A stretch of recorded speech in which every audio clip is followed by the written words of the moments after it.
ਮੈਂ ਸੰਦੀਪ ਕੌਰ ਤੁਹਾਨੂੰ ਆਪਣੀ ਨਨਾਣ ਦੀ ਕਹਾਣੀ ਦੱਸਦੀ ਹਾਂ। ਮੁੰਡੇ ਵਾਲੇ ਮੇਰੀ ਨਨਾਣ ਨੂੰ ਵੇਖ ਕੇ ਚਲੇ ਗਏ ਸੀ, ਪਰ ਉਹਦਾ ਉਤਰਿਆ ਜਿਹਾ ਚਿਹਰਾ ਹੀ ਸਾਨੂੰ ਦੇਖਣ ਨੂੰ ਮਿਲਦਾ ਸੀ। ਮੇਰੀ ਨਨਾਣ ਵਿੱਚ ਕੋਈ ਕਮੀ ਨਹੀਂ ਸੀ। ਉਹ ਬਹੁਤ ਜ਼ਿਆਦਾ ਪੜ੍ਹੀ ਲਿਖੀ ਤੇ ਪੈਸਾ ਕਮਾਉਂਦੀ ਸੀ। ਉਹ ਉੱਚੀ ਲੰਮੀ ਤੇ ਜਵਾਨ। ਉਹਦੇ ਨੈਣ ਨਕਸ਼ ਵੀ ਬਹੁਤ ਸੋਹਣੇ ਸੀ, ਬਸ ਰੰਗ ਹੀ ਸਾਵਲਾ ਸੀ। ਜਦੋਂ ਮੁੰਡੇ ਵਾਲੇ ਮੇਰੀ ਨਨਾਣ ਦਾ ਕਾਲਾ ਰੰਗ ਵੇਖ ਕੇ ਰਿਸ਼ਤੇ ਤੋਂ ਨਾ ਕਰ ਦਿੰਦੇ ਤਾਂ ਸਾਰਾ ਪਰਿਵਾਰ ਇਹੀ ਸੋਚ ਕੇ ਸਬਰ ਕਰ ਲੈਂਦਾ ਕਿ ਜਦੋਂ ਰੱਬ ਨੇ ਚਾਹਿਆ ਉਦੋਂ ਹੀ ਰਿਸ਼ਤਾ ਪੱਕਾ ਹੋਊਗਾ। ਮੇਰੀ ਨਨਾਣ ਵਿਚਾਰੀ ਪਰੇਸ਼ਾਨ ਹੋ ਜਾਂਦੀ ਸੀ। ਵਿਆਹ ਦੀ ਵੀ ਤਾਂ ਕੋਈ ਉਮਰ ਹੁੰਦੀ ਆ। ਜੁਲਾਈ ਮਹੀਨੇ ਵਿੱਚ ਮੇਰੀ ਨਨਾਣ ਪੂਰੇ 30 ਸਾਲਾਂ ਦੀ ਹੋ ਗਈ ਸੀ। ਜਿੱਦਾਂ ਜਿੱਦਾਂ ਉਮਰ ਵੱਧ ਰਹੀ ਸੀ, ਰਿਸ਼ਤਾ ਮਿਲਣਾ ਔਖਾ ਹੁੰਦਾ ਜਾ ਰਿਹਾ ਸੀ। ਇਹ ਸੋਚ ਕੇ ਮੇਰੇ ਸੱਸ ਸਹੁਰੇ ਨੂੰ ਰਾਤ ਨੂੰ ਵੀ ਨੀਂਦ ਨਹੀਂ ਸੀ ਆਉਂਦੀ। ਹੁਣ ਮੇਰੀ ਨਨਾਣ ਦਾ ਜਣੇ ਖਣੇ ਮੁੰਡੇ ਨਾਲ ਤਾਂ ਰਿਸ਼ਤਾ ਨਹੀਂ ਕਰ ਸਕਦੇ ਸੀ ਨਾ, ਪਰ ਘੱਟੋ ਘੱਟ ਉਹਦੇ ਹਾਣ ਦਾ ਤਾਂ ਹੋਣਾ ਚਾਹੀਦਾ ਸੀ। ਉਹਦੇ ਕਾਲੇ ਰੰਗ ਕਰਕੇ ਉਹਨੂੰ ਵਿਆਹ ਦੇ ਖੂਹ ਵਿੱਚ ਧੱਕਾ ਤਾਂ ਨਹੀਂ ਸੀ ਦੇ ਸਕਦੇ। ਇਹ ਸੋਚ ਕੇ ਮੇਰਾ ਸੱਸ ਸਹੁਰਾ ਆਪਣੇ ਆਪ ਨੂੰ ਸਮਝਾਉਂਦੇ ਰਹਿੰਦੇ। ਮੇਰੇ ਘਰ ਵਾਲਾ ਰਾਜਦੀਪ ਮੇਰੀ ਨਨਾਣ ਤੋਂ ਪੂਰਾ 1 ਸਾਲ ਛੋਟਾ ਸੀ। ਜਦੋਂ ਮੇਰੀ ਨਨਾਣ ਦਾ ਰਿਸ਼ਤਾ ਕਿਸੇ ਪਾਸੇ ਨਹੀਂ ਹੁੰਦਾ ਸੀ ਤਾਂ ਮੇਰੇ ਸੱਸ ਸਹੁਰੇ ਨੂੰ ਆਪਣੇ ਮੁੰਡੇ ਦਾ ਵਿਆਹ ਕਰਨਾ ਪਿਆ। ਸਾਡੀ ਲਵ ਮੈਰਿਜ ਹੋਈ ਸੀ। ਮੇਰੇ ਘਰ ਦੇ ਵੀ ਮੇਰੀ ਲਵ ਮੈਰਿਜ ਨੂੰ ਨਹੀਂ ਮੰਨਦੇ ਸੀ, ਪਰ ਮੇਰੇ ਸਹੁਰਿਆਂ ਨੇ ਸਾਡੇ ਵਿਆਹ ਲਈ ਜ਼ੋਰ ਲਾਇਆ ਤਾਂ ਮੇਰੇ ਘਰ ਦੇ ਮੰਨ ਗਏ। ਮੇਰਾ ਘਰ ਵਾਲਾ ਮੇਰੀ ਨਨਾਣ ਨੂੰ ਬਹੁਤ ਪਿਆਰ ਕਰਦਾ ਸੀ। ਦੀਦੀ ਉਹਨਾਂ ਦੀ ਇਕਲੌਤੀ ਕੁੜੀ ਹੋਣ ਕਰਕੇ ਸਾਰੇ ਉਹਨਾਂ ਨੂੰ ਬਹੁਤ ਪਿਆਰ ਕਰਦੇ ਸੀ। ਆਪਣੀ ਨਨਾਣ ਨੂੰ ਮਿਲ ਕੇ ਮੈਨੂੰ ਇਉਂ ਲੱਗਾ ਜਿੱਦਾਂ ਮੈਨੂੰ ਵੱਡੀ ਭੈਣ ਮਿਲ ਗਈ ਹੋਵੇ। ਇੱਕ ਵਾਰੀ ਮੇਰੇ ਹਸਬੈਂਡ ਆਫਿਸ ਦੇ ਟੂਰ ਤੇ ਗਏ ਹੋਏ ਸੀ। ਰਾਤ ਕਾਫੀ ਹੋ ਗਈ ਸੀ ਤੇ ਮੇਰੇ ਸੱਸ ਸਹੁਰਾ ਵੀ ਸੋ ਗਏ ਸੀ। ਦੀਦੀ ਆਫਿਸ ਤੋਂ ਲੇਟ ਆਈ ਤੇ ਟੈਨਸ਼ਨ ਨਾਲ ਮੈਨੂੰ ਨੀਂਦ ਨਹੀਂ ਸੀ ਆਉਂਦੀ ਪਈ। ਮੈਨੂੰ ਉਦੋਂ ਹੀ ਬਾਹਰ ਕਾਰ ਦੇ ਹਾਰਨ ਦੀ ਆਵਾਜ਼ ਆਈ। ਮੈਂ ਖਿੜਕੀ ਵਿੱਚੋਂ ਬਾਹਰ ਦੇਖਿਆ ਕਿ ਦੀਦੀ ਆਈ ਆ। ਉਹ ਪੜ੍ਹੀ ਲਿਖੀ ਤੇ ਉੱਚੇ ਅਹੁਦੇ ਤੇ ਨੌਕਰੀ ਕਰਦੀ ਸੀ। ਸਾਰੇ ਘਰ ਵਿੱਚ ਉਹਦੀ ਬਹੁਤ ਇੱਜ਼ਤ ਹੁੰਦੀ ਸੀ। ਮੇਰੇ ਘਰ ਵਾਲਾ ਵੀ ਉਹਨਾਂ ਦੀ ਬਹੁਤ ਇੱਜ਼ਤ ਕਰਦਾ ਸੀ। ਮੇਰੇ ਘਰ ਵਾਲੇ ਨੇ ਮੈਨੂੰ ਵਿਆਹ ਤੋਂ ਦੂਜੇ ਦਿਨ ਹੀ ਸਮਝਾ ਦਿੱਤਾ ਸੀ ਕਿ ਦੀਦੀ ਨੂੰ ਐਦਾਂ ਮਹਿਸੂਸ ਨਾ ਹੋਣ ਦੇਣਾ ਕਿ ਉਹ ਸਾਡੇ ਘਰ ਬੋਝ ਆ। ਉਹਦਾ ਆਦਰ ਮਾਣ ਕਰਨਾ। ਇਸ ਲਈ ਕੋਈ ਵੀ ਕੰਮ ਕਰਨ ਤੋਂ ਪਹਿਲਾਂ ਉਹਦੀ ਸਲਾਹ ਲਈ ਜਾਂਦੀ ਸੀ।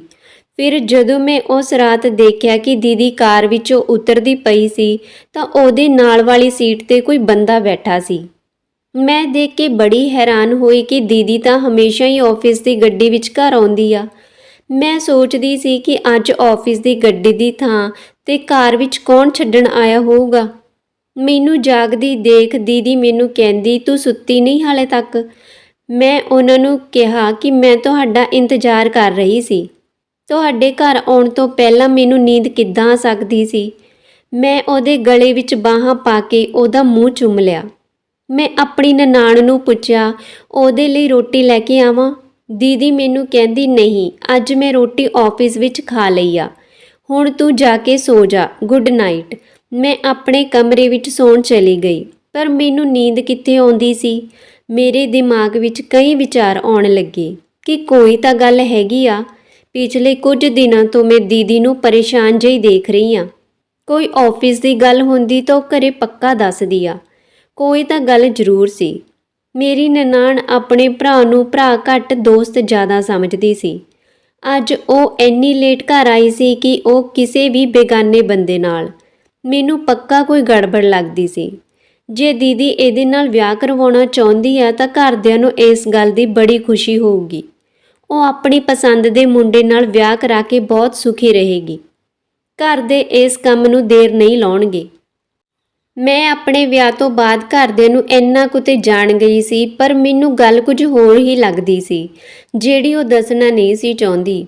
ਮੈਂ ਆਪਣੇ ਦਿਲ ਵਿੱਚ ਹੀ ਸੋਚਣ ਲੱਗੀ ਕਿ ਗੱਲ ਪਤਾ ਕਰਕੇ ਛੱਡੂੰਗੀ। ਫਿਰ ਮੈਂ ਇੰਨੀ ਗੂੜੀ ਨੀਂਦ ਵਿੱਚ ਸੋ ਗਈ, ਮੇਰੇ ਸਵੇਰੇ 6 ਵਜੇ ਅੱਖ ਖੁੱਲ੍ਹੀ। ਫਿਰ ਮੈਂ ਉੱਠ ਕੇ ਦੇਖਿਆ ਮੇਰੀ ਨਨਾਣ ਆਫਿਸ ਜਾਣ ਲਈ ਤਿਆਰ ਹੁੰਦੀ ਪਈ ਸੀ। ਮੈਂ ਕਿਹਾ, ਦੀਦੀ ਅੱਜ ਇੰਨੀ ਜਲਦੀ ਆਫਿਸ ਚੱਲੇ? ਦੀਦੀ ਮੇਰੀ ਗੱਲ ਪੂਰੀ ਹੋਣ ਤੋਂ ਪਹਿਲਾਂ ਬੋਲ ਪਈ, ਹਾਂ ਅੱਜ ਜ਼ਰੂਰੀ ਮੀਟਿੰਗ ਆ। ਸਵੇਰ ਦਾ ਨਾਸ਼ਤਾ ਵੀ ਮੈਂ ਉੱਥੇ ਹੀ ਕਰ ਲੈਣਾ। ਮੈਂ ਲੇਟ ਹੁੰਦੀ ਆ, ਬਾਏ। ਮੇਰੇ ਕੁਝ ਬੋਲਣ ਤੋਂ ਪਹਿਲਾਂ ਛੇਤੀ-ਛੇਤੀ ਘਰੋਂ ਚਲੀ ਗਈ। ਮੈਂ ਬਾਹਰ ਜਾ ਕੇ ਦੇਖਿਆ ਉਹੀ ਗੱਡੀ ਫਿਰ ਆਈ ਸੀ ਜੋ ਰਾਤੀ ਆਈ ਸੀ। ਡਰਾਈਵਰ ਨੂੰ ਦੇਖਣਾ ਚਾਹੁੰਦੀ ਸੀ ਤੇ ਉਹ ਗੱਡੀ ਨੂੰ ਬੜੀ ਤੇਜ਼ ਚਲਾ ਕੇ ਗਿਆ। ਹੁਣ ਤਾਂ ਮੈਨੂੰ ਪੱਕਾ ਯਕੀਨ ਹੋ ਗਿਆ ਸੀ ਕਿ ਦੀਦੀ ਕਿਸੇ ਗਲਤ ਬੰਦੇ ਦੀਆਂ ਗੱਲਾਂ ਵਿੱਚ ਆ ਗਈ ਆ। ਮੈਨੂੰ ਲੱਗਦਾ ਸੀ ਜਿਹਦੇ ਨਾਲ ਦੀਦੀ ਗੱਡੀ ਵਿੱਚ ਗਈ ਉਹ ਪਹਿਲਾਂ ਹੀ ਵਿਆਹਿਆ ਹੋਇਆ। ਮੈਂ ਬਿਨਾਂ ਘਰਦਿਆਂ ਨੂੰ ਦੱਸੇ ਇਸ ਗੱਲ ਦਾ ਪਤਾ ਕਰਨਾ ਚਾਹੁੰਦੀ ਸੀ। ਜੇ ਇਹ ਗੱਲ ਮੈਂ ਘਰਦਿਆਂ ਨੂੰ ਦੱਸਦੀ ਤਾਂ ਮੇਰੀ ਨਨਾਣ ਨੇ ਗੁੱਸਾ ਕਰਨਾ ਸੀ। ਅੱਜ ਫਿਰ ਰਾਤ ਨੂੰ ਦੀਦੀ ਨੂੰ ਉਹੀ ਬੰਦਾ ਗੱਡੀ ਵਿੱਚ ਛੱਡਣ ਆਇਆ ਸੀ, ਪਰ ਅੱਜ ਮੈਂ ਉਸ ਬੰਦੇ ਦੀ ਥੋੜ੍ਹੀ ਜਿਹੀ ਸ਼ਕਲ ਦੇਖ ਲਈ ਸੀ, ਕਿਉਂਕਿ ਮੈਂ ਪਹਿਲਾਂ ਹੀ ਝਾਕ ਲਾ ਬੈਠੀ ਸੀ ਕਿ ਅੱਜ ਮੈਂ ਦੀਦੀ ਦੇ ਡਰਾਈਵਰ ਨੂੰ ਜ਼ਰੂਰ ਦੇਖਣਾ। ਮੇਰੇ ਸੱਸ ਸਹੁਰੇ ਨੇ ਜਦੋਂ ਘਰ ਲੇਟ ਆਉਣ ਦਾ ਕਾਰਨ ਪੁੱਛਿਆ ਤਾਂ ਉਹ ਥੱਕੀ ਹੋਈ ਆਵਾਜ਼ ਵਿੱਚ ਬੋਲੀ, ਆਫਿਸ ਵਿੱਚ ਮੀਟਿੰਗ ਸੀ, ਮੈਂ ਥੱਕ ਗਈ, ਸੌਣ ਲੱਗੀ ਆਂ। ਮੇਰੀ ਸੱਸ ਉਹਨੂੰ ਕਹਿੰਦੀ, ਅੱਜ ਕੱਲ੍ਹ ਤੈਨੂੰ ਕੀ ਹੋ ਗਿਆ, ਬਿਨਾਂ ਕੁਝ ਖਾਧੇ ਪੀਤੇ ਸੋ ਜਾਂਦੀ ਆਂ, ਸਾਨੂੰ ਨਹੀਂ ਚਾਹੀਦੀ, ਛੱਡ ਦੇ ਇਹ ਨੌਕਰੀ, ਨਾ ਤੇਰਾ ਕੋਈ ਖਾਣ ਦਾ ਟਾਈਮ ਤੇ ਨਾ ਤੇਰਾ ਕੋਈ ਸੌਣ ਦਾ ਟਾਈਮ। ਮੈਂ ਮੰਮੀ ਜੀ ਨੂੰ ਚੁੱਪ ਕਰਾਉਂਦੀ ਹੋਈ ਨੇ ਕਿਹਾ, ਮੈਂ ਦੀਦੀ ਨੂੰ ਰੋਟੀ ਉਹਦੇ ਕਮਰੇ ਵਿੱਚ ਫੜਾ ਦੇਣੀ ਆ, ਤੁਸੀਂ ਬੇਫਿਕਰ ਹੋ ਕੇ ਸੋ ਜਾਓ। ਫਿਰ ਜਦੋਂ ਮੈਂ ਰੋਟੀ ਦੇਣ ਆਪਣੀ ਨਨਾਣ ਦੇ ਕਮਰੇ ਵਿੱਚ ਗਈ ਤਾਂ ਉਹ ਫੋਨ ਤੇ ਕਿਸੇ ਨਾਲ ਗੱਲ ਕਰਦੀ ਪਈ ਸੀ। ਮੈਨੂੰ ਦੇਖ ਕੇ ਉਹਨੇ ਫੋਨ ਕੱਟ ਦਿੱਤਾ ਤੇ ਕਹਿੰਦੀ, ਮੈਂ ਰੋਟੀ ਨਹੀਂ ਖਾਣੀ। ਮੈਂ ਧੱਕੇ ਨਾਲ ਉਹਨੂੰ ਥੋੜੀ ਜਿਹੀ ਰੋਟੀ ਖਵਾ ਦਿੱਤੀ। ਦੀਦੀ ਰੋਟੀ ਕਾਲੀ-ਕਾਲੀ ਖਾਂਦੀ ਪਈ ਸੀ। ਮੈਨੂੰ ਲੱਗਦਾ ਸੀ ਜਿੱਦਾਂ ਉਹ ਮੇਰੇ ਤੋਂ ਕੁਝ ਲੁਕਾਉਂਦੀ ਹੋਵੇ। ਮੈਂ ਉਹਦੇ ਤੋਂ ਕੁਝ ਪੁੱਛਣਾ ਚਾਹੁੰਦੀ ਸੀ, ਪਰ ਮੈਨੂੰ ਠੀਕ ਜਿਹਾ ਨਹੀਂ ਲੱਗਾ। ਉਹ ਮੈਨੂੰ ਜੂਠੇ ਭਾਂਡੇ ਚੁੱਕਣ ਤੋਂ ਮਨਾ ਕਰ ਰਹੀ ਸੀ ਤੇ ਫਿਰ ਵੀ ਮੈਂ ਚੁੱਕ ਕੇ ਲੈ ਆਈ।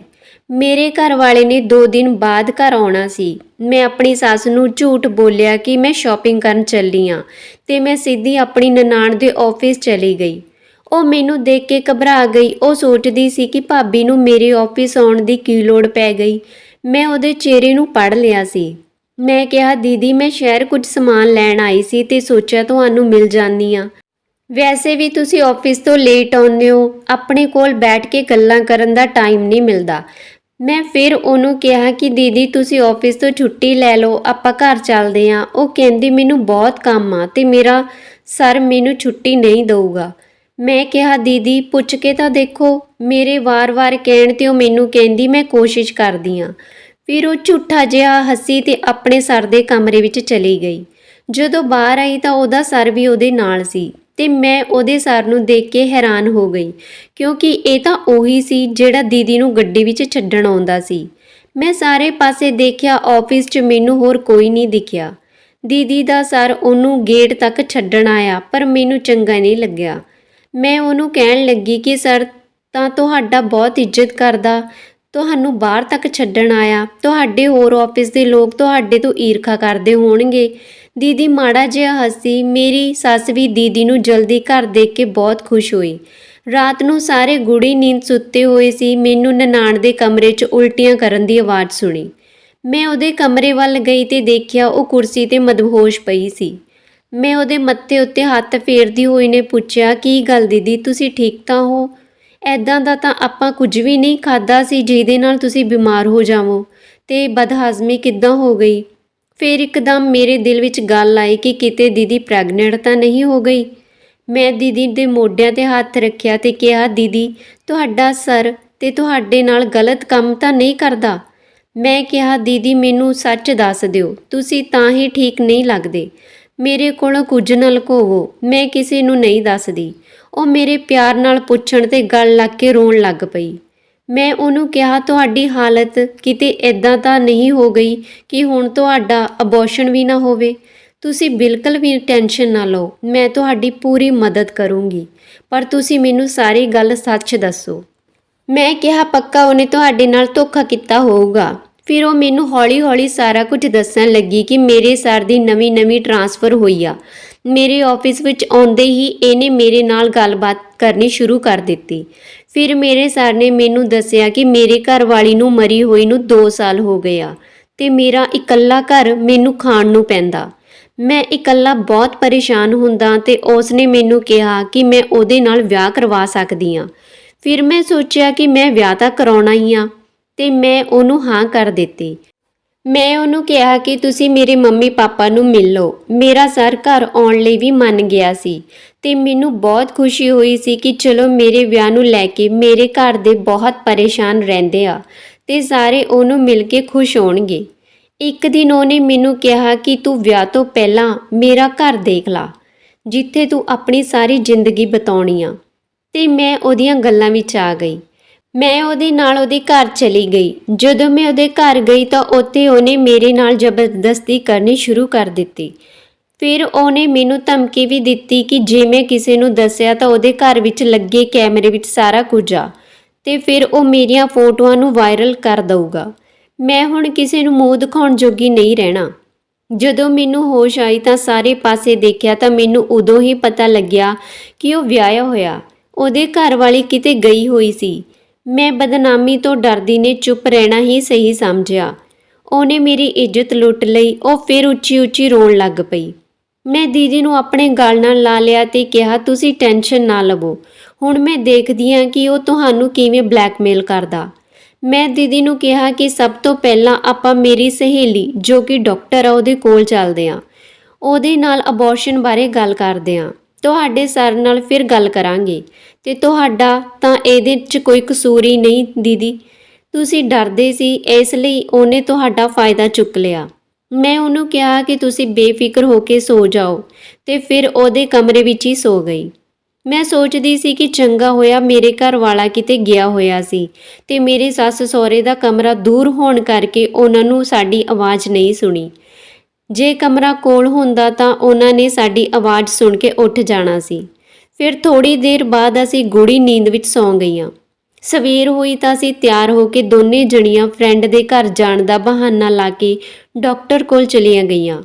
ਫਿਰ ਮੈਂ ਆਪਣੀ ਡਾਕਟਰ ਸਹੇਲੀ ਨੂੰ ਸਾਰੀ ਗੱਲ ਦੱਸੀ ਤੇ ਉਹਨੇ ਮੇਰੀ ਨਨਾਣ ਦਾ ਚੈੱਕਅਪ ਕਰਨਾ ਸ਼ੁਰੂ ਕਰ ਦਿੱਤਾ। ਉਹਦਾ ਚੈੱਕਅਪ ਕਰਕੇ ਡਾਕਟਰ ਨੇ ਦੱਸਿਆ ਜੇ ਤੁਸੀਂ ਇੱਕ ਹਫ਼ਤਾ ਲੇਟ ਹੋ ਜਾਂਦੀਆਂ ਤਾਂ ਉਹਨਾਂ ਦੀ ਸਿਹਤ ਲਈ ਖਤਰਨਾਕ ਹੋ ਜਾਣਾ ਸੀ ਤੇ ਤੁਸੀਂ ਸਹੀ ਸਮੇਂ ਤੇ ਆ ਕੇ ਨੁਕਸਾਨ ਪਹੁੰਚਣ ਤੋਂ ਰੋਕ ਲਿਆ। ਮੈਂ ਭਰੇ ਜਿਹੇ ਮਨ ਨਾਲ ਆਪਣੀ ਸਹੇਲੀ ਨੂੰ ਗਲੇ ਲਾ ਲਿਆ ਤੇ ਉਹ ਮੈਨੂੰ ਕਹਿੰਦੀ ਤੈਨੂੰ ਤਾਂ ਪਤਾ ਹੀ ਆ ਕਿ ਐਦਾਂ ਦੇ ਕੇਸ ਰੋਜ਼ ਹੀ ਆਉਂਦੇ ਰਹਿੰਦੇ ਆ, ਜਿਹੜੇ ਬੰਦੇ ਭੋਲੀਆਂ ਭਾਲੀਆਂ ਕੁੜੀਆਂ ਨੂੰ ਆਪਣੇ ਜਾਲ ਵਿੱਚ ਫਸਾ ਲੈਂਦੇ ਆ ਤੇ ਉਹਨਾਂ ਨਾਲ ਜ਼ਬਰਦਸਤੀ ਕਰ ਲੈਂਦੇ ਆ।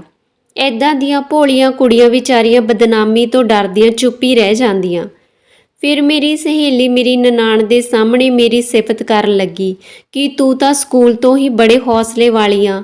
ਜਦੋਂ ਤੈਨੂੰ ਕੋਈ ਮੁੰਡਾ ਤੰਗ ਕਰਦਾ ਸੀ ਤਾਂ ਤੂੰ ਪ੍ਰਿੰਸੀਪਲ ਨੂੰ ਸ਼ਿਕਾਇਤ ਕਰਕੇ ਉਹਨਾਂ ਨੂੰ ਸਕੂਲ ਤੋਂ ਕਢਵਾ ਕੇ ਸਾਹ ਲੈਂਦੀ ਸੀ। ਅਸੀਂ ਦੋਵੇਂ ਗੱਲਾਂ ਕਰਦੀਆਂ ਹੱਸ ਪਈਆਂ। ਮੇਰੀ ਨਨਾਣ ਦਾ ਕੁਝ ਦਿਨ ਬਾਅਦ ਅਬੋਰਸ਼ਨ ਹੋ ਗਿਆ। ਘਰ ਆ ਕੇ ਮੈਂ ਆਪਣੀ ਸੱਸ ਨੂੰ ਕਿਹਾ ਦੀਦੀ ਨੂੰ ਮੇਰੀ ਫਰੈਂਡ ਦੇ ਘਰ ਚੱਕਰ ਆ ਗਏ ਸੀ, ਅਸੀਂ ਡਾਕਟਰ ਕੋਲੋਂ ਦਵਾਈ ਲੈ ਆਏ ਹਾਂ। ਮੈਂ ਕਿਹਾ ਕਿ ਦੀਦੀ ਨੂੰ ਖੂਨ ਦੀ ਕਮੀ ਆ ਤੇ ਡਾਕਟਰ ਨੇ 1 ਹਫ਼ਤੇ ਦੀ ਬੈੱਡ ਰੈਸਟ ਦੱਸੀ ਆ। ਖਾਣ ਪੀਣ ਦਾ ਧਿਆਨ ਰੱਖਣ ਲਈ ਵੀ ਕਿਹਾ। ਟੈਨਸ਼ਨ ਲੈਣ ਵਾਲੀ ਕੋਈ ਗੱਲ ਨਹੀਂ। ਮੇਰੀ ਸੱਸ ਨੇ ਦੁਖੀ ਜਿਹੀ ਹੋ ਕੇ ਕਿਹਾ ਮੈਂ ਤਾਂ ਕਿੰਨੇ ਦਿਨਾਂ ਦਾ ਕਹੀ ਜਾਂਦੀ ਆ ਕਿ ਖਾਣ ਪੀਣ ਦਾ ਧਿਆਨ ਰੱਖਿਆ ਕਰ, ਪਰ ਮੇਰੀ ਕੋਈ ਸੁਣਦਾ ਹੀ ਨਹੀਂ ਆ। ਮੇਰੀ ਨਨਾਣ ਹਫ਼ਤੇ ਕੁ ਵਿੱਚ ਠੀਕ ਹੋ ਗਈ ਸੀ। ਉਹਨੇ ਮੈਨੂੰ ਗਲੇ ਲਾ ਲਿਆ ਤੇ ਕਿਹਾ ਭਾਬੀ ਤੂੰ ਕਿੰਨੀ ਚੰਗੀ ਆ, ਤੂੰ ਮੈਨੂੰ ਕਿੰਨੀ ਵੱਡੀ ਮੁਸੀਬਤ 'ਚੋਂ ਕੱਢ ਦਿੱਤਾ ਤੇ ਮੇਰੀ ਮੰਮੀ ਨਾਲੋਂ ਵੀ ਜ਼ਿਆਦਾ ਧਿਆਨ ਰੱਖਿਆ। ਮੈਨੂੰ ਤੇਰੇ ਤੇ ਬਹੁਤ ਮਾਣ ਆ, ਤੇਰੇ ਵਰਗੀ ਭਾਬੀ ਤਾਂ ਰੱਬ ਸਾਰਿਆਂ ਨੂੰ ਹੀ ਦੇਵੇ। ਮੈਂ ਦੀਦੀ ਨੂੰ ਕਿਹਾ ਕਿ ਹਜੇ ਤਾਂ ਤੁਹਾਡੇ ਉਸ ਸਰ ਨੂੰ ਸਜ਼ਾ ਦੇਣੀ ਆ। 1 ਹਫ਼ਤੇ ਬਾਅਦ ਅਸੀਂ ਨਨਾਣ ਦੇ ਸਰ ਦੇ ਘਰ ਵਾਲੀ ਨੂੰ ਮਿਲਣ ਗਏ। ਉਹਨੂੰ ਉਹਦੇ ਘਰ ਵਾਲੇ ਦੀ ਸਾਰੀ ਗੰਦੀ ਹਰਕਤ ਦੱਸ ਦਿੱਤੀ। ਉਹ ਬੜੀ ਹੈਰਾਨ ਹੋ ਕੇ ਬੋਲੀ ਕਿ ਉਹਨੇ ਹੁਣ ਇੱਥੇ ਵੀ ਇਹ ਗੰਦੇ ਕੰਮ ਕਰਨੇ ਸ਼ੁਰੂ ਕਰ ਦਿੱਤੇ। ਫਿਰ ਉਹਦੇ ਘਰ ਵਾਲੀ ਨੇ ਦੱਸਿਆ ਅਸੀਂ ਤਾਂ ਪਟਿਆਲੇ ਤੋਂ ਇੱਥੇ ਮਸਾਂ ਹੀ ਟਰਾਂਸਫਰ ਕਰਾ ਕੇ ਆਏ ਸੀ ਕਿ ਸ਼ਾਇਦ ਇੱਥੇ ਆ ਕੇ ਸੁਧਰ ਜਾਊਗਾ ਤੇ ਉਹ ਵਿਚਾਰੀ ਵੀ ਰੋਣ ਲੱਗ ਗਈ। ਮੈਂ ਤੇ ਮੇਰੀ ਨਨਾਣ ਬੜਾ ਹੈਰਾਨ ਹੋਈਆਂ ਕਿ ਐਦਾਂ ਦੀਆਂ ਭੋਲੀਆਂ ਭਾਲੀਆਂ ਕੁੜੀਆਂ ਵਿਚਾਰੀਆਂ ਆਪਣੀ ਜ਼ਿੰਦਗੀ ਬਰਬਾਦ ਕਰ ਲੈਂਦੀਆਂ ਹਨ। ਉਹਦੀ ਘਰਵਾਲੀ ਕਹਿੰਦੀ ਕਿ ਮੈਂ ਇਹਨੂੰ ਮਾफ़ ਨਹੀਂ ਕਰਨਾ, ਮੈਂ ਇਹਨੂੰ ਸਜ਼ਾ ਦਿਵਾ ਕੇ ਸਾਹ ਲੈਣਾ। ਉਹ ਸਾਨੂੰ ਕਹਿੰਦੇ ਤੁਸੀਂ ਮੇਰੇ ਨਾਲ ਪੁਲਿਸ ਕੋਲ ਚੱਲੋ। ਮੈਂ ਕਿਹਾ ਕਿ ਜੇ ਤੁਹਾਡੇ ਵਰਗੀਆਂ ਘਰ ਵਾਲੀਆਂ ਹੋਣ ਤਾਂ ਐਦਾਂ ਦੇ ਕੰਮ ਕਦੇ ਵੀ ਨਾ ਹੋਣ ਤੇ ਉਹ ਬਹੁਤ ਚੰਗੀ ਗੱਲ ਆ ਤੁਸੀਂ ਆਪਣੇ ਘਰ ਵਾਲੇ ਨੂੰ ਸਜ਼ਾ ਦੇਣ ਬਾਰੇ ਸੋਚਿਆ। ਫਿਰ ਮੈਂ ਤੇ ਦੀਦੀ ਉਹਦੀ ਘਰ ਵਾਲੀ ਪੁਲਿਸ ਨੂੰ ਲੈ ਕੇ ਨਨਾਣ ਦੇ ਆਫਿਸ ਚਲੀਆਂ ਗਈਆਂ। ਉੱਥੇ ਉਹਦਾ ਸਰ ਬੈਠਾ ਸੀ। ਉਹ ਸਾਨੂੰ ਤੇ ਪੁਲਿਸ ਨੂੰ ਦੇਖ ਕੇ ਬੜਾ ਹੈਰਾਨ ਹੋਇਆ। ਆਫਿਸ ਦੇ ਸਾਰੇ ਕਰਮਚਾਰੀ ਡਰ ਗਏ। ਆਫਿਸ ਵਿੱਚੋਂ ਇੱਕ ਹੋਰ ਕੁੜੀ ਸਾਡੇ ਨਾਲ ਆ ਕੇ ਖੜੀ ਹੋ ਗਈ ਤੇ ਕਹਿੰਦੀ ਕਿ ਸਰ ਨੇ ਤਾਂ ਮੇਰੇ ਨਾਲ ਵੀ ਐਦਾਂ ਹੀ ਕੀਤਾ ਸੀ। ਪੁਲਿਸ ਉਹਨੂੰ ਫੜ ਕੇ ਲੈ ਗਈ ਤੇ ਮੇਰੀ ਨਨਾਣ ਮੇਰੇ ਗਲੇ ਲੱਗ ਕੇ ਰੋਣ ਲੱਗ ਪਈ। ਮੈਂ ਘਰ ਆ ਕੇ ਆਪਣੀ ਸੱਸ ਸਹੁਰੇ ਨੂੰ ਕੁਝ ਨਹੀਂ ਦੱਸਿਆ। ਮੈਂ ਆਪਣੇ ਘਰ ਵਾਲੇ ਨੂੰ ਵੀ ਨਨਾਣ ਦੇ ਅਬੋਰਸ਼ਨ ਵਾਲੀ ਗੱਲ ਤਾਂ ਨਹੀਂ ਦੱਸੀ, ਬਸ ਇਹ ਦੱਸ ਦਿੱਤਾ ਕਿ ਉਹ ਦੀਦੀ ਨੂੰ ਬਹੁਤ ਤੰਗ ਕਰਦਾ ਸੀ। ਮੇਰੇ ਘਰ ਵਾਲੇ ਨੇ ਮੇਰੀ ਇਹ ਗੱਲ ਸੁਣ ਕੇ ਮੇਰਾ ਮੱਥਾ ਚੁੰਮ ਲਿਆ। ਉਹ ਮੇਰੇ 'ਤੇ ਮਾਣ ਮਹਿਸੂਸ ਕਰਨ ਲੱਗਿਆ। ਮੈਨੂੰ ਕਹਿੰਦਾ ਕਿ ਤੂੰ ਮੇਰੀ ਭੈਣ ਨੂੰ ਕਿਸੇ ਦੇ ਜਾਲ 'ਚੋਂ ਫਸਣ ਤੋਂ ਬਚਾ ਲਿਆ। ਘਰ ਵਾਲੀ ਹੋਵੇ ਤਾਂ ਤੇਰੇ ਵਰਗੀ। ਫਿਰ ਅਸੀਂ ਨਨਾਣ ਭਰਜਾਈ ਇੱਕ ਦੂਜੇ ਵੱਲ ਦੇਖ ਕੇ ਹੱਸਣ ਲੱਗ ਪਈਆਂ। ਹੁਣ ਦੀਦੀ ਬਿਲਕੁਲ ਠੀਕ ਸੀ। ਉਹ ਆਫਿਸ ਜਾਣ ਲੱਗ ਪਈ ਸੀ। ਆਫਿਸ ਹੁਣ ਉਹਦੀ ਘਰ ਵਾਲੀ ਸਾਂਭਣ ਲੱਗ ਪਈ ਸੀ।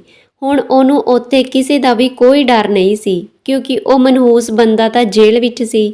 ਮੇਰੀ ਨਨਾਣ ਬਹੁਤ ਖੁਸ਼ ਸੀ ਤੇ ਉਹ ਮੈਨੂੰ ਹੱਦੋਂ ਵੱਧ ਪਿਆਰ ਕਰਨ ਲੱਗ ਪਈ ਸੀ। ਉਹਦੀ ਸਿਹਤ ਵੀ ਠੀਕ ਹੋ ਗਈ ਸੀ ਤੇ ਸੱਸ ਸਹੁਰੇ ਵੀ ਉਹਨੂੰ ਦੇਖ ਕੇ ਬੜੇ ਖੁਸ਼ ਹੁੰਦੇ। ਪਰ ਉਹਦੀ ਉਮਰ ਵੀ ਜ਼ਿਆਦਾ ਹੁੰਦੀ ਦੇਖ ਕੇ ਮੇਰੇ ਸੱਸ ਸਹੁਰੇ ਹਰ ਕਿਸੇ ਨੂੰ ਦੀਦੀ ਲਈ ਰਿਸ਼ਤਾ ਕਰਾਉਣ ਲਈ ਕਹਿੰਦੇ। ਪਰ ਉਹ ਕਹਿੰਦੀ ਮੈਂ ਆਪਣੀ ਭਾਬੀ ਤੋਂ ਬਿਨਾਂ ਹੋਰ ਕਿਸੇ ਕੋਲੋਂ ਆਪਣਾ ਰਿਸ਼ਤਾ ਨਹੀਂ ਲੈਣਾ। ਫਿਰ ਮੈਂ ਆਪਣੀ ਮਾਸੀ ਦੀ ਦਰਾਣੀ ਦੇ ਮੁੰਡੇ ਨਾਲ ਉਹਦਾ ਰਿਸ਼ਤਾ ਕਰਵਾ ਦਿੱਤਾ। ਉਹ ਮੁੰਡਾ ਵੀ ਸਰਕਾਰੀ ਨੌਕਰੀ ਕਰਦਾ ਸੀ ਤੇ ਚੰਗਾ ਵੀ ਸੀ। ਅਸੀਂ ਦੀਦੀ ਦਾ ਵਿਆਹ ਉਹਦੇ ਨਾਲ ਕਰ ਦਿੱਤਾ ਤੇ ਦੀਦੀ ਆਪਣੇ ਸਹੁਰੇ ਘਰ ਬਹੁਤ ਖੁਸ਼ ਆ। ਦੀਦੀ ਨੇ ਆਪਣੀ ਟਰਾਂਸਫਰ ਵੀ ਕਰਵਾ ਲਈ। ਅਸੀਂ ਸਾਰੇ ਉਸ ਨੂੰ ਬਹੁਤ ਯਾਦ ਕਰਦੇ ਹਾਂ। ਉਹ ਬਹੁਤ ਖੁਸ਼ ਆ ਤੇ ਐਸ਼ ਕਰਦੀ ਆ। ਦੀਦੀ ਦਾ ਬੇਸ਼ੱਕ ਲੇਟ ਵਿਆਹ ਹੋਇਆ, ਪਰ ਇੰਨਾ ਚੰਗਾ ਮੁੰਡਾ ਤੇ ਪਰਿਵਾਰ ਉਸ ਨੂੰ ਮਿਲਿਆ। ਦੋਸਤੋ, ਪੰਜਾਬੀ ਆਵਾਜ਼ ਕਹਾਣੀਆਂ ਸੁਣਨ ਲਈ ਤੁਹਾਡਾ ਬਹੁਤ ਬਹੁਤ ਧੰਨਵਾਦ। ਮਿਲਦੇ ਹਾਂ ਜੀ ਇੱਕ ਹੋਰ ਨਵੀਂ ਕਹਾਣੀ ਦੇ ਨਾਲ।